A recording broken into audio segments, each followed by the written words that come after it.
امید ہے آپ سب خیریت سے ہوں گے۔ اگر آپ نے ابھی تک ہمارا چینل سبسکرائب نہیں کیا تو اسے ابھی سبسکرائب کر لیں اور بیل آئیکن کو دبانا بالکل بھی مت بھولیں۔ شکریہ۔ نمبر 13، عشق مرشد۔ عشق مرشد ڈرامے کی کہانی مختلف پس منظر سے تعلق رکھنے والے دو افراد کے گرد گھومتی ہے جنہیں تقدیر نے اکٹھا کیا، جبکہ انہیں محبت کے نام پر لاتعداد چیلنجز کا سامنا ہے۔ سیاست، دشمنی، چالوں اور ابہام سے بھری داستان یہ طاقت کی کشمکش، ذاتی ابہام اور پیچیدہ سازشوں کے ایک پیچیدہ جال میں ڈھلتی ہے۔ ڈرامہ جذبات، دماغی سازشوں اور رازوں کے ہمیشہ سے موجود خفیہ واقعات کی ایک دلکش کہانی کا وعدہ کرتا ہے۔ نمبر 12، خمار۔ خمار ایک لازوال محبت کی کہانی ہے جو معاشرتی طبقاتی اختلافات سے پیدا ہونے والے چیلنجز اور ان سے پیدا ہونے والی نیگیٹیوٹی کو تلاش کرتی ہے۔ خمار معاشرتی توقعات اور چیلنجز کے سامنے محبت کی پیچیدگیوں کو تلاش کرتی ہے۔ مختلف پس منظر سے تعلق رکھنے والے دو افراد، فائز اور حریم، اپنی زندگی کو تقدیر سے جڑے ہوئے پاتے ہیں۔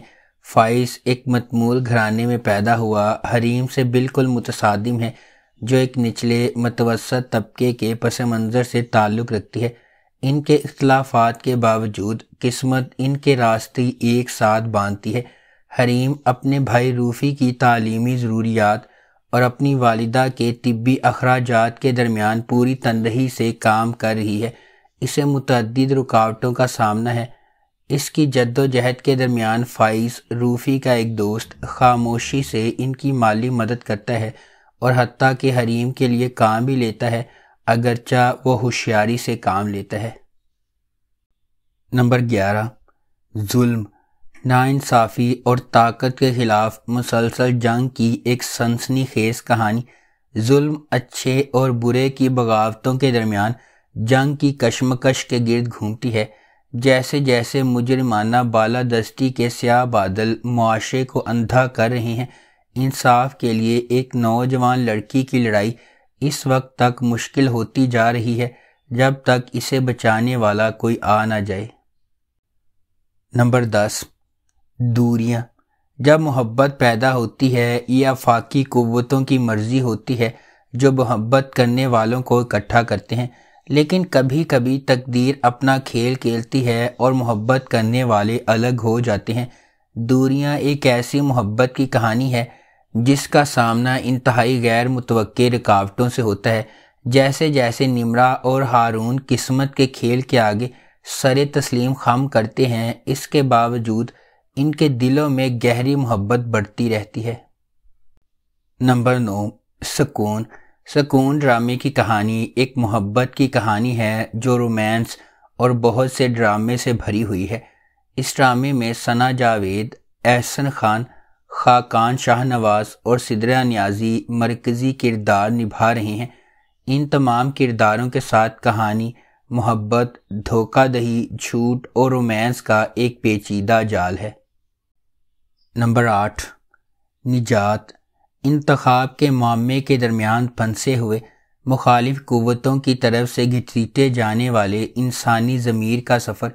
نجات شاہ زین اور فریال کے گرد گھومتا ہے کیونکہ ان کی زندگیاں تقدیر کے کھیل سے جڑی ہوئی ہیں۔ متضاد عقائد کے پس منظر میں نجات دو بالکل مختلف کرداروں کے آپس میں جڑے ہوئے راستوں پر چلتا ہے۔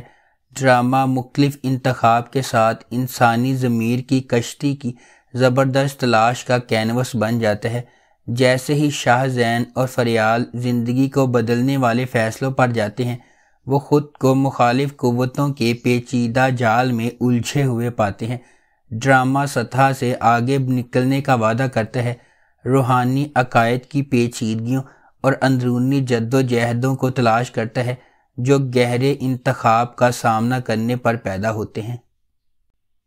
نمبر 7، عشقاوے۔ زویا ایک نوجوان لڑکی ایک موڑ کے ساتھ ہماری جدید دور کی سنڈریلا ہے۔ وہ اپنی سوتیلی ماں نرالی اور سوتیلی بہن الینا کے ساتھ رہتی ہے۔ الینا سے محبت کے باوجود زویا کے ڈیزائنر بننے کے خوابوں کو نرالی نے دبا دیا جو اس سے شدید نفرت رکھتی ہے۔ شاہ رخ ایک کامیاب فیشن مغل ہے جس کا زویا کے ماضی سے پر اسرار تعلق ہے۔ جب حالات شاہ رخ کو زویا کی زندگی میں لے آتے ہیں تو وہ اس کی مدد کے لیے ایک نوکر کا کردار ادا کرتا ہے۔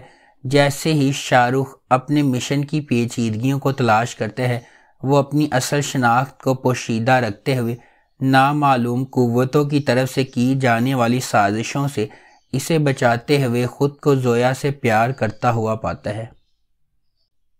نمبر 6، ام عائشہ۔ ام عائشہ ایک متقی نوجوان خاتون خدا پر غیر متزلزل بھروسہ رکھتی ہے اور اپنے اعمال کو اپنی آخرت کی فکر کے ساتھ وضع کرتی ہے۔ مضبوط اقدار اور اخلاق کی بنیاد پر ام عائشہ زندگی کے فیصلوں پر اعتماد کے ساتھ تشریف لے جاتی ہے، پھر بھی جدید اصولوں پر عمل نہ کرنے کی وجہ سے سماجی تنقید کا سامنا کرنا پڑتا ہے۔ اسود ایک کرشماتی نوجوان ہے جس کے پاس ایک عملی نقطہ نظر ہے جو پیچیدہ منصوبہ بندی پر یقین رکھتا ہے۔ تقدیر کا اس کا بے اعتنائی اور پرعزم رویہ اسے اپنے آس پاس کے لوگوں سے الگ کر دیتا ہے۔ نمبر 5، تیرے میرے سپنے۔ امل ایک خوبصورت اور دلکش لڑکی اپنے والد، چچا، خالہ اور کزن کے ساتھ رہتی ہے۔ امل اعتماد کا اظہار کرتی ہے اور ایک لچکدار شخصیت کی مالک ہے۔ دوسری طرف اذلان ایک نوجوان اور پرکشش یتیم ہے جو اپنے چچا، خالہ اور کزن کے ساتھ اپنا گھر بانٹتا ہے۔ اس کا امل کے شہر کا دورہ ابتدائی طور پر ایک شادی کے لیے ایک غیر متوقع موڑ لیتا ہے جس کے نتیجے میں اذلان اور امل کے درمیان ایک خوفناک تصادم ہوتا ہے۔ نمبر 4، دل پہ دستک۔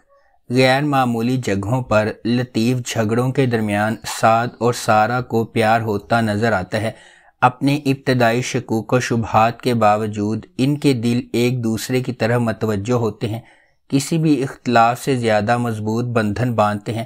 جب وہ جذبات کی غیر یقینی صورتحال سے گزرتے ہیں، محبت اپنا راستہ تلاش کرتی ہے، ہر گزرتے لمحے کے ساتھ اپنا تعلق گہرا کرتی ہے۔ نمبر 3، ویری فلمی۔ مختلف منازل کی طرف سفر کے باوجود شادی کے بندھن پہ بدنے پر مجبور دنانیر مبین اور امیر گیلانی کی طرف سے ادا کیے گئے دانیہ اور روحان قسمت کے ہاتھوں محبت کی چادر میں بندھے ہوئے ہیں۔ بیرون ملک سے آنے والا روحان ایک دیسی لڑکی سے شادی کرنے میں ہچکچا رہا ہے جس سے وہ کبھی نہیں ملا، تاہم اپنے والدین کے دباؤ میں وہ اس سے اتفاق کرتا ہے، لیکن ان دونوں کی حیرت کی بات یہ ہے کہ اس کے پیچھے محبت کا انتظار ہے۔ نمبر 2، عبداللہ پور کا دیوداس۔ عبداللہ پور کے دیوداس کی کہانی دلچسپ ہے کیونکہ یہ آنے والے زمانے کے بہترین دوستوں اور جذبات، جذبے اور رومانس کی پیچیدگی کے ساتھ ان کی باہمی محبت کی دلچسپی سے متعلق ہے۔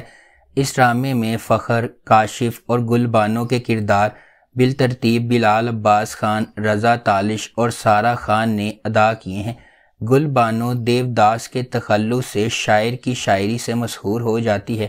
جو بہترین دوست کاشف اور فخر جو گل بانو سے محبت کرتے ہیں اس کا دل حاصل کرنے کی کوشش کرتے ہیں، ایسا کرتے ہوئے کاشف نے گل بانو کے سامنے انکشاف کیا کہ وہ دیوداس ہے جبکہ حقیقی دیوداس فخر ہے۔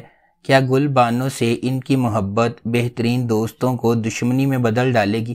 گل بانو ان دونوں میں سے کس کا انتخاب کرے گی؟ واقعات کے سلسلے کی پیروی کرتے ہوئے عبداللہ پور کے دیوداس کی پیچیدگی کو دریافت کریں۔ نمبر 1، خئی۔ کہانی ایک انتقامی کہانی ہے جو خئی کی قدیم روایت کے پس منظر میں سامنے آتی ہے، جہاں دشمن کے خاندان کے مرد ارکان کو ان کے نسب کے تسلسل کو روکنے کے لیے ختم کر دیا جاتا ہے۔ اس پرانے انتقام کے مرکز میں درویش خان، دوراب خان اور اس کا بیٹا چنار خان ہے۔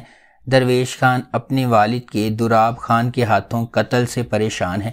ایک پرامن زندگی کی تلاش میں درویش کا مقصد نسل در نسل دشمنی کو ختم کرنے کے لیے جنگ بندی کرنا ہے، تاہم شکوک پیدا ہوتے ہیں اور دوراب خان اور اس کا بیٹا چنار خان امن کے لیے درویش کے ارادوں پر شک کرتے ہیں۔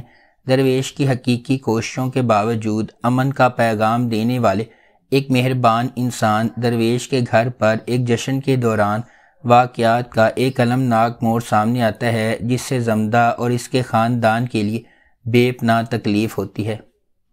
اگر آپ کو ہماری یہ ویڈیو پسند آئی ہے تو اسے لائک کریں، شیئر کریں اور ہمارے چینل کو سبسکرائب کرنا بالکل بھی مت بھولیں۔ شکریہ۔